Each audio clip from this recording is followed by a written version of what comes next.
নমস্কার।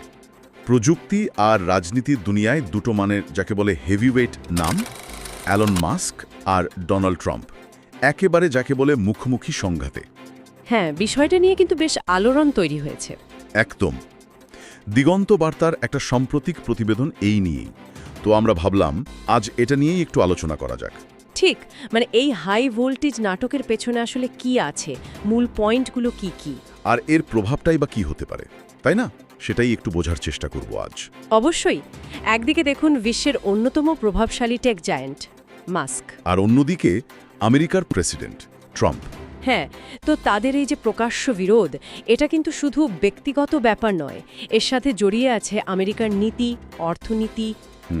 প্রযুক্তির ভবিষ্যৎ অনেক বড় বড় প্রশ্ন। দিগন্ত বার্তার রিপোর্টেও সেদিকে ইঙ্গিত করা হয়েছে। একদম। বিতর্কের শুরুটা হয়েছিল কিন্তু একটা বিল নিয়ে। হ্যাঁ, ওই যে ওয়ান বিগ বিউটিফুল বিল, তাই তো? একটা নতুন কর বিল। ঠিক, মূলত কর্পোরেট ট্যাক্স আর কিছু অর্থনৈতিক নীতি বদলানোর ব্যাপার ছিল।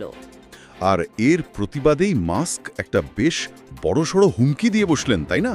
হ্যাঁ, মানে রিপাবলিকান বা ডেমোক্র্যাট কাউকেই সমর্থন না করে একেবারে নতুন দল আমেরিকা পার্টি, মানে সাধারণ মানুষের প্রতিনিধিত্ব করবে এমনটাই দাবি।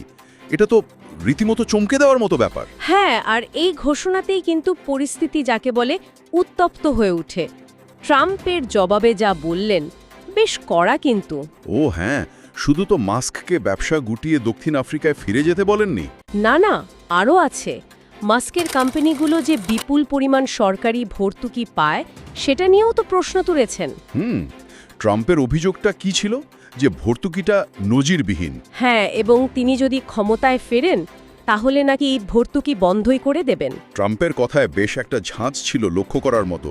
তিনি এটাও বলেছেন যে মাস্ক নাকি জেনে শুনেই তাকে সমর্থন করেছিলেন। যদিও মাস্ক জানতেন যে ট্রাম্প ভর্তুকির পক্ষে নন। এখানেই তো সেই বিখ্যাত উক্তিটা আসে, তাই না? ঠিক তাই।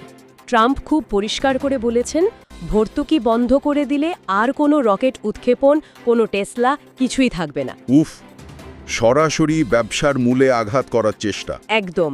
আর বলেছেন যে এতে নাকি দেশের অর্থনীতি মজবুত হবে। দেখুন, এই ভর্তুকি বিতর্কটা কিন্তু আমেরিকার শিল্পনীতি নিয়ে একটা পুরনো টানাপোড়েনকেই আবার সামনে আনছে। সরকারি সাহায্য বনাম মুক্তবাজার, এই তো। হ্যাঁ, বিশেষ করে যখন একজন ব্যক্তি এতগুলো গুরুত্বপূর্ণ সেক্টরে এত প্রভাবশালী। এর মধ্যে আবার মাস্ক একটা প্রশাসনিক উপদেষ্টা পদ থেকেও ইস্তফা দিয়েছেন। কারণ হিসেবে বলেছেন তাকে না জানিয়েই নাকি বিলটা পাশ করানো হয়েছে। আবার অন্যদিকে ট্রাম্প ও মাস্কের আচরণে বেশ হতাশ এমনটাও শোনা যাচ্ছে। হ্যাঁ, আর পরিস্থিতি আরও ঘোলাটে হয়েছে যখন মাস্ক পাল্টা দাবি করে বসলেন যে তাকে ছাড়া নাকি ট্রাম্প হোয়াইট হাউসেই পৌঁছাতে পারতেন না। ঠিক, মানে ব্যাপারটা ক্রমশ ব্যক্তিগত আক্রমণের দিকে চলে যাচ্ছে। এই যে পারস্পরিক দোষারোপ, এটা একদিকে যেমন ব্যক্তিগত তিক্ততা বাড়াচ্ছে, তেমনি অন্যদিকে এর গভীরে তো নীতিগত সংঘাতটাও রয়েছে। ভর্তুকি, রাজনৈতিক প্রভাব বিস্তারের চেষ্টা, আর দুটো ভিন্ন মেরু দৃষ্টিভঙ্গির লড়াই, সেটাও স্পষ্ট। অবশ্যই। মাস্কের ওই আমেরিকা পার্টি গঠনের হুমকিটা, ওটা কতটা বাস্তব আর কতটা চাপ তৈরির কৌশল, সেটাও একটা বড় প্রশ্ন কিন্তু।